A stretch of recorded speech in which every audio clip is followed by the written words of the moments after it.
प्रिय छात्रों, सुप्रभात। आज पदार्थ के गुण के अंतर्गत हम जो बात करेंगे वो पृष्ठ तनाव का करेंगे। पृष्ठ तनाव मतलब सरफेस टेंशन। पृष्ठ तनाव द्रव्य का वह प्राकृतिक गुण है, द्रव्य का एक प्राकृतिक गुण है न्यूनतम से न्यूनतम क्षेत्रफल प्राप्त करना। द्रव्य का एक प्राकृतिक गुण है न्यूनतम से न्यूनतम क्षेत्रफल प्राप्त करना, ठीक है। और वह जो न्यूनतम से न्यूनतम क्षेत्रफल प्राप्त करता है उसे हम प्रत्यास्थ झिल्ली कहते हैं। प्रत्यास्थ झिल्ली कहते हैं, समझ गए। द्रव्य का एक प्राकृतिक गुण है न्यूनतम से न्यूनतम क्षेत्रफल प्राप्त करना, मिनिमम से मिनिमम एरिया एक्वायर करना, और वह जो मिनिमम से मिनिमम एरिया एक्वायर करता है उसे प्रत्यास्थ झिल्ली कहते हैं, ठीक है। द्रव्य के इसी गुण को पृष्ठ तनाव कहते हैं। द्रव्य के इसी गुण को हम पृष्ठ तनाव कहते हैं, ठीक है। उदाहरण स्वरूप वर्षा की बूंदें गोलीय होती है, वर्षा की बूंदें गोलीय होती है, ठीक है। ये आपके सामने हेयर क्लिंग टुगेदर, भीगे हुए केस जो हैं एक दूसरे से चिपक जाते हैं, भीगे हुए केस एक दूसरे से चिपक जाते हैं। यह सब उदाहरण जो हुआ वह हुआ आपको पृष्ठ तनाव का, ठीक है, पृष्ठ तनाव का, क्योंकि इसका आपको प्राकृतिक गुण है न्यूनतम से न्यूनतम एरिया, न्यूनतम से न्यूनतम क्षेत्रफल प्राप्त करना, ठीक है। अब देखिए मोलिकुलर फोर्स। मोलिकुलर फोर्स मतलब आणविक बल।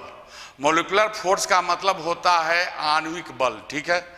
तो दो अणुओं के, पदार्थ के दो अणुओं के बीच में, पदार्थ के दो अणुओं के बीच में जो आकर्षण बल लगता है, पदार्थ के दो अणुओं के बीच में जो आकर्षण बल लगता है उसे हम आणविक बल कहते हैं, उसे हम आणविक बल कहते हैं, समझ गए। आणविक बल दो प्रकार का होता है, एक होता है ससंजन बल और दूसरा होता है असंजन बल। एक होता है ससंजन बल, दूसरा होता है असंजन बल, ठीक है। ससंजन बल हुआ कि समान अणु के बीच में, समान अणु के बीच में जो आकर्षण बल लगता है, समान अणु के बीच में जो आकर्षण बल लगता है उसे हम ससंजन बल कहते हैं। समान अणु के बीच में जो आकर्षण बल लगता है उसे ससंजन बल कहते हैं, जिसको इंग्लिश में कोहेसिव फोर्स कहते हैं। जैसे जल के अणुओं के बीच का आकर्षण बल, जल के अणुओं के बीच का आकर्षण बल, यहाँ पर जो है, यहाँ पर मरकरी मतलब मरकरी के अणुओं के बीच का आकर्षण बल, यह सब जो उदाहरण हुआ वो ससंजन बल का हुआ, समझ गए।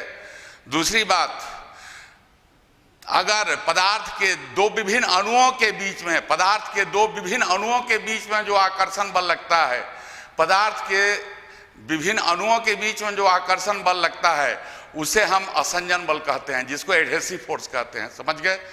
पदार्थ के विभिन्न अणुओं के बीच, पदार्थ के विभिन्न अणुओं के बीच जो आकर्षण बल लगता है उसे हम, विभिन्न अणुओं के बीच में जो आकर्षण बल लगता है उसे हम असंजन बल कहते हैं। असंजन बल मतलब एडहेसिव फोर्स, असंजन बल का मतलब होता है एडहेसिव फोर्स, ठीक है। जैसे कांच एवं जल के बीच का आकर्षण बल, कांच एवं जल के अणुओं के बीच का आकर्षण बल, कांच एवं मरकरी के बीच के अणुओं का आकर्षण बल, ठीक है। ये सब जो हुआ असंजन बल का उदाहरण हुआ, ठीक है, समझ गए।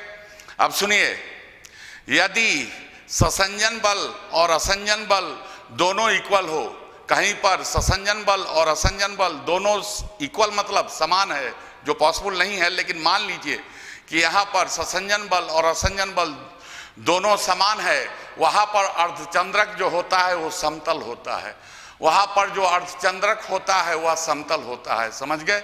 और इसके उदाहरण स्वरूप चांदी की नली और आसूत जल, चांदी की नली और आसूत जल में करीब करीब माना जाता है कि जो अर्धचंद्रक बनेगा, मेनिस्कस जिसको इंग्लिश में कहते हैं, अर्धचंद्रक बनेगा वह समतल बनेगा, प्लेन बनेगा, ठीक है।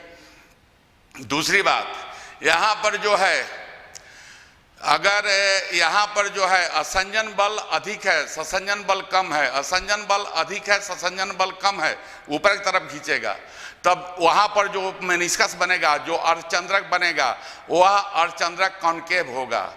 कॉन्केव मतलब अवतल होगा, ठीक है, वह अर्धचंद्रक अवतल होगा, कॉन्केव होगा। उदाहरण स्वरूप कांच एवं जल के बीच में जो बनता है अर्धचंद्रक, वो कॉन्केव होता है। कांच अल्कोहल, कांच की नली और अल्कोहल के बीच में जो यहाँ पर बनता है आपको अर्धचंद्रक, वो अवतल होता है। केरोसिन ऑयल और कांच के बीच में जो अर्धचंद्रक बनता है वह अवतल होता है, ठीक है।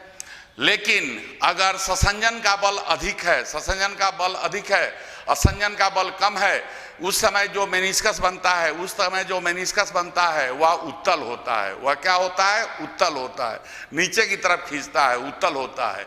और इसके उदाहरण में आपके सामने है, इसके उदाहरण में है कांच की नली और मरकरी, कांच की नली एवं मरकरी, ठीक है, कांच की नली एवं मरकरी। यहाँ पर कांच की नली एवं मरकरी के बीच में जो अर्धचंद्रक बनता है वह उत्तल होता है। यह बात जान लीजिए, सबसे अधिक, सबसे मजबूत, सबसे प्रबल यदि ससंजन बल होता है, यदि सबसे प्रबल ससंजन बल जो लगता है वह मरकरी के अणुओं के बीच में लगता है, वह मरकरी के अणुओं के बीच में लगता है। जबकि सबसे दुर्बल जो ससंजन बल लगता है, जो सबसे दुर्बल ससंजन बल लगता है, वह जल के अणुओं के बीच में लगता है, वह जल के अणुओं के बीच में लगता है। समझ गए?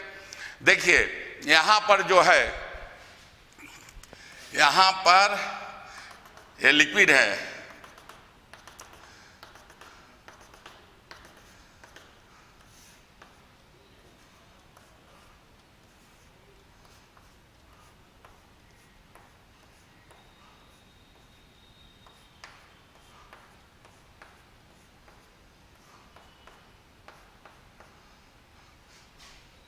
यहाँ पर जो है यहाँ पर मुक्त सतह है, द्रव्य का मुक्त सतह है। तो द्रव्य के मुक्त सतह पर प्रति एकांक लंबाई, द्रव्य के मुक्त सतह पर प्रति एकांक लंबाई लंबवत जो स्पर्शीय बल लगता है, द्रव्य के मुक्त सतह पर प्रति एकांक लंबाई जो स्पर्शीय बल लंबवत लगता है, उससे क्या मापा जाता है? उसे पृष्ठ तनाव को मापा जाता है, उसे पृष्ठ तनाव को मापा जाता है। पृष्ठ तनाव को एस या टी से डिनोट करते हैं, पृष्ठ तनाव को एस या टी से डिनोट करते हैं। एस और टी इक्वल टू कितना? F by L. एस और टी इक्वल टू कितना हुआ? एस और T equal to F by L. समझ गए? एस और T equal to F by L. इसका मात्रक जो होगा, इसका मात्रक जो होगा वो न्यूटन पर मीटर या जूल पर मीटर स्क्वायर होता है, ठीक है, न्यूटन पर मीटर या जूल पर मीटर स्क्वायर होता है।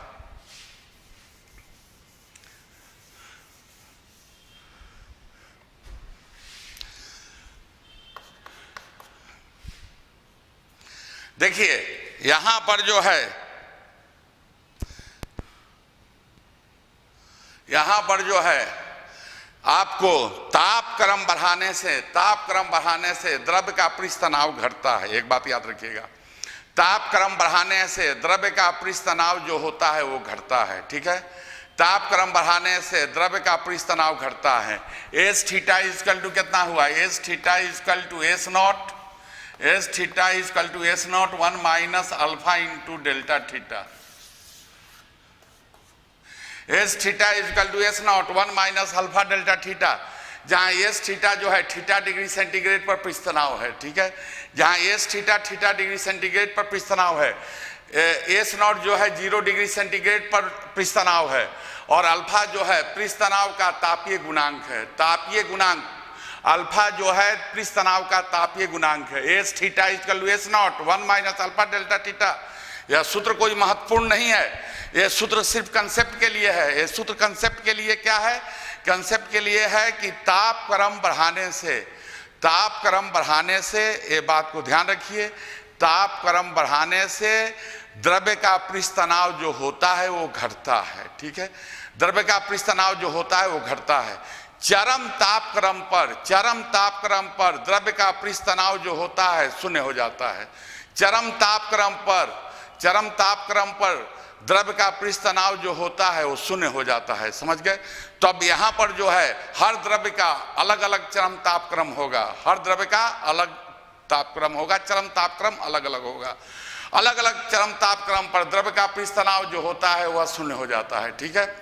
दूसरी बात, यहाँ पर जो है जल के अंदर यदि हम डिटर्जेंट मिलाते हैं, जल में अगर डिटर्जेंट मिलाते हैं तो उसका पृष्ठ तनाव घटता है, ठीक है। जल में अगर डिटर्जेंट मिलाते हैं तब उसका पृष्ठ तनाव घटता है, समझ गए।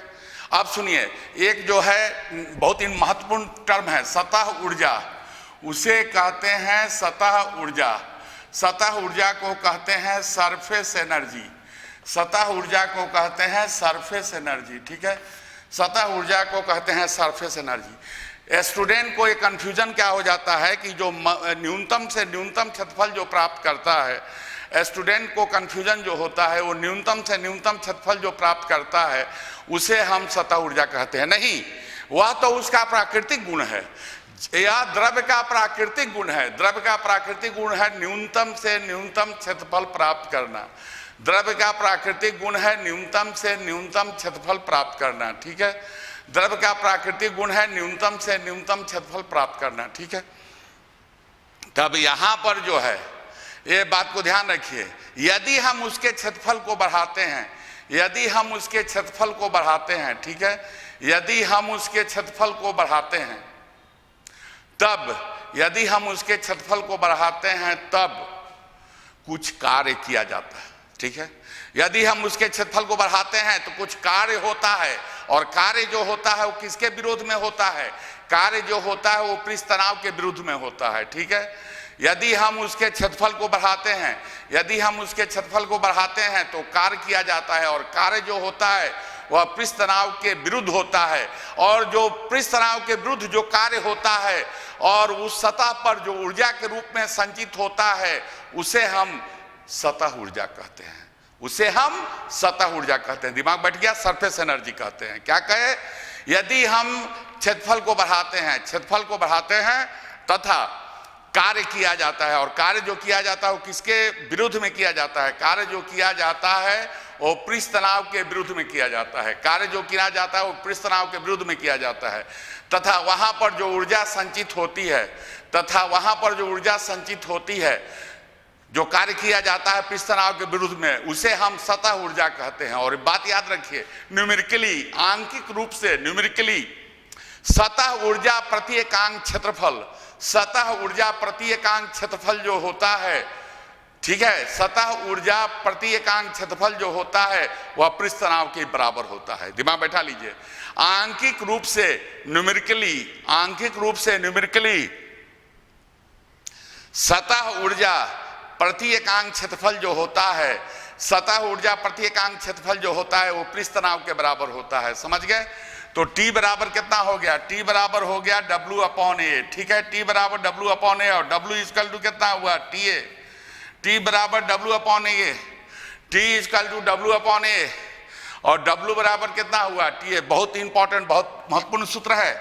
अगर आपको पृष्ठ ऊर्जा निकालना है यही सूत्र लगाइए, पृष्ठ ऊर्जा निकालना है यही सूत्र लगाइए, W बराबर TA, ठीक है। या कार्य निकालना है तभी यही सूत्र लगाइए, W बराबर TA, ठीक है, समझ गए।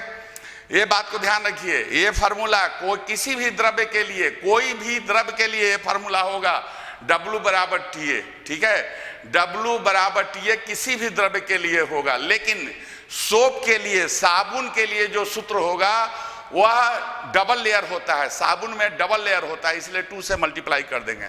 तब क्या कहेंगे? सोप के लिए, सोप के लिए, सोप के लिए W बराबर कितना हो गया? 2TA।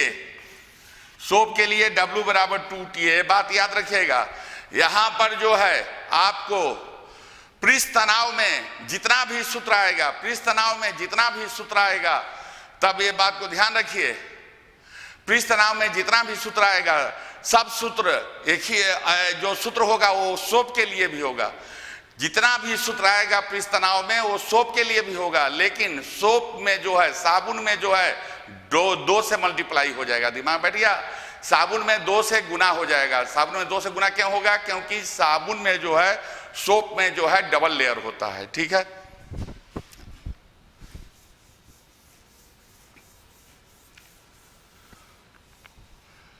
अब देखिए कुछ महत्वपूर्ण सूत्र आ रहा है। महत्वपूर्ण सूत्र क्या है? पहला, यहां पर वायु के बुलबुले में अतिरिक्त दाब, वायु के बुलबुले में, वायु के बुलबुले में अतिरिक्त दाब, P बराबर कितना हुआ? 2T/R। P बराबर 2T/R हुआ। ठीक है, वायु के बुलबुले में, वायु के बुलबुले में अतिरिक्त दाब, P इक्वल टू कितना हुआ? 2T/R। ठीक है, जहां T क्या है? पृष्ठ तनाव, R क्या है? वो बुलबुला का जो बबल है, बबल बुलबुला, उसकी त्रिज्या है। दूसरा जो फॉर्मूला है, साबुन के बुलबुले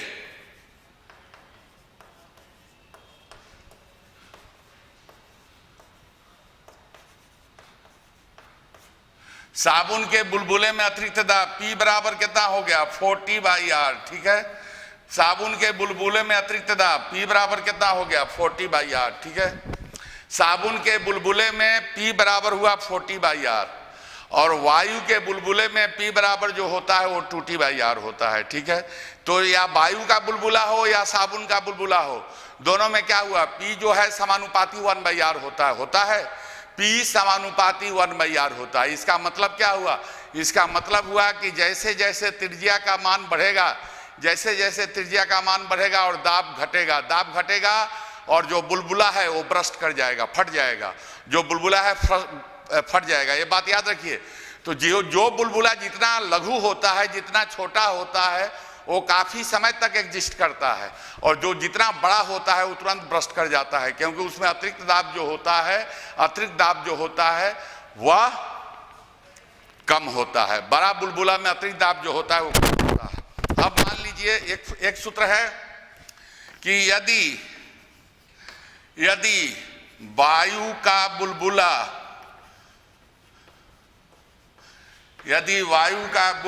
झील के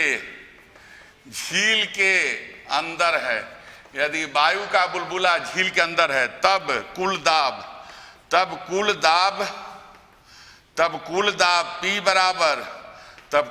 P बराबर P0 plus 2T/R plus ρgh। ठीक है, यहां पर याद रखिए, यदि वायु का बुलबुला झील के अंदर है, तब कुल दाब P बराबर कितना हुआ? तब कुल दाब P बराबर होगा P0 plus 2T/R plus ρgh। कैसे? P0 क्या हो गया? वायुमंडलीय दाब। P0 जो हो गया वायुमंडलीय दाब हो गया, 2T/R जो हुआ वो अतिरिक्त दाब हुआ, 2T/R अतिरिक्त दाब हुआ, और ρgh हुआ गहराई के कारण, झील के एच गहराई के कारण जो दाब होगा वो P बराबर कितना होगा? ρgh। तब कुल दाब जो होगा वो P बराबर कितना होगा? P बराबर होगा P0 plus 2T/R plus ρgh। ठीक है,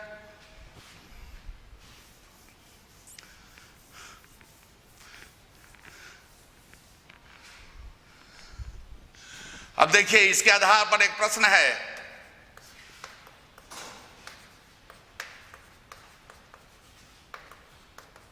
दो साबुन के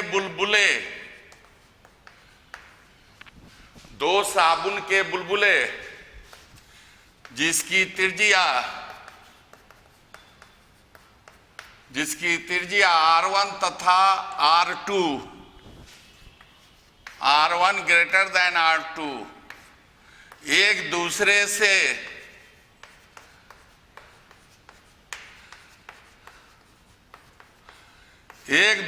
से संपर्क में आते हैं, तब अंतः सतह की त्रिज्या ज्ञात करें।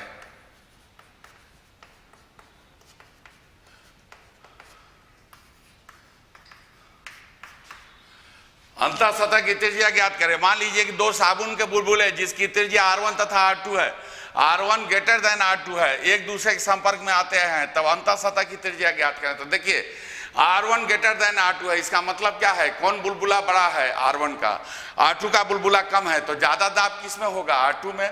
तो दाब कौन बड़ा, जो छोटा वाला है बड़ा पर ज्यादा दाब डालेगा। तो यहां पर जो है ये R1 हो गया और ये R2 हो गया। अंतः सतह की त्रिज्या कैपिटल R मानी है, तो P बराबर कितना होगा, P बराबर हो गया P2 माइनस P1, ठीक है। अंतः सतह की त्रिज्या कैपिटल R मानी है, तो P बराबर कितना हो गया, P बराबर हो गया P2 minus P1। P2 minus P1 क्यों हुआ, क्योंकि P2 अधिक होगा। P2 अधिक क्यों होगा, क्योंकि R2 का मान कम है, R2 का मान कम है तो P2 अधिक होगा। तो P बराबर P2 माइनस P1, या P का मान कितना होगा 40 by capital R, 40 by capital R, क्योंकि कैपिटल R अंतः सतह की त्रिज्या माने हैं। 40 by capital R equal to 40 by R2 minus 40 by R1, ठीक है। 40 by R2 minus 40 by R1, या 1 by R equal to 1 by R2 minus 1 by R1, ठीक है। या 1 by R equal to 1 by R2 minus 1 by R1, या R equal to R1 R2 upon R1 minus R2, ठीक है। या capital R equal to कितना हो गया, या कैपिटल R इक्वल टू होगा R1 R2 upon R1 minus R2, ठीक है। डायरेक्ट याद रखिएगा, अगर एक दूसरे के संपर्क में आता है और अंतः त्रिज्या निकालना है तो capital R equal to R1 R2 upon R1 minus R2। मान लीजिए R1 का मान 3 सेंटीमीटर, 5 सेंटीमीटर कुछ भी दिया रहे, यहाँ पर R2 का मान 2 सेंटीमीटर, 4 सेंटीमीटर कुछ भी दिया रहे, डायरेक्ट वैल्यू पुट कीजिए, डायरेक्ट मान पुट कीजिए, कैपिटल R का मान निकल जाएगा। तो कैपिटल R इक्वल टू कितना हुआ, R1 R2 upon R1 minus R2, ठीक है।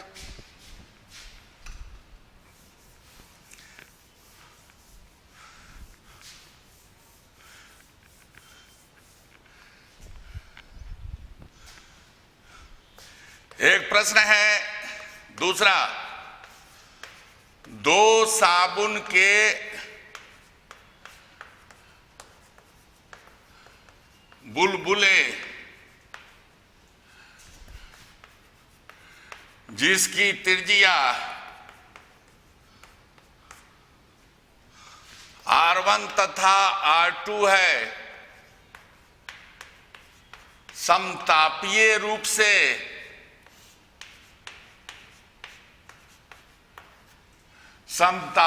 से मिलाया जाता है।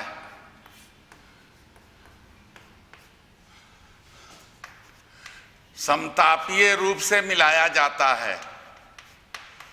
परिणामी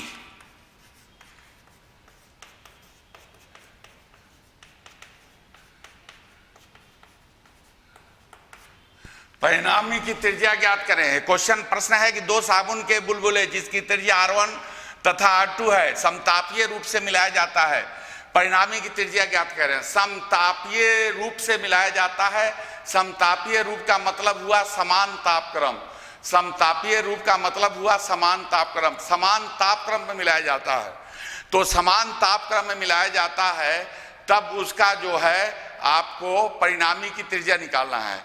तो समान तापक्रम पर निकालना है, समान तापक्रम में मिलाया जाता है, इसका मतलब क्या हुआ, पीवी बराबर नियत, पीवी बराबर नियत होगा, पीवी बराबर नियत, क्योंकि टी नियत है, सिर्फ जो चेंज होगा वो प्रेशर, दाब और आयतन में होगा, समझ गए। तो समतापीय रूप से मिलाया जाता है तो इसका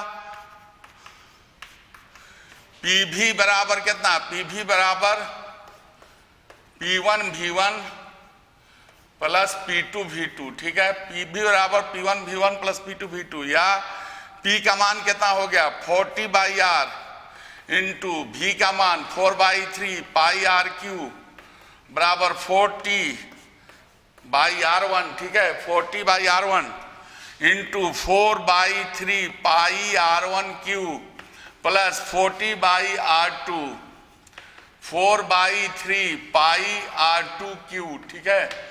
तो यहाँ पर जो है ये इससे कट गया, R स्क्वायर हो गया, ये इससे कट गया, R1 स्क्वायर हो गया, ये इससे कट गया, R2 स्क्वायर हो गया, और दोनों तरफ जो क्वांटिटी है वो कट गया। R square equal to R1 square plus R2 square, ठीक है। R square equal to R1 square plus R2 square, या R इक्वल टू हो गया under root R1 square plus R2 square, ठीक है। R बराबर हो गया under root R1 square plus R2 square. एक फॉर्मूला आप एकदम डायरेक्ट याद रखिएगा, R बराबर होगा under root R1 square plus R2 square. मान लीजिए एक का रेडियस 3 सेंटीमीटर दिया रहे और एक का त्रिज्या 3 सेंटीमीटर दिया रहे, एक का त्रिज्या 4 सेंटीमीटर दिया रहे, तो उसका अगर समतापीय रूप से मिलाते हैं तो सीधे क्या हो जाएगा, R बराबर R1 स्क्वायर मतलब 3 का स्क्वायर प्लस 4 का स्क्वायर, सीधे इसका उत्तर क्या हो जाएगा 5 सेंटीमीटर, ठीक है।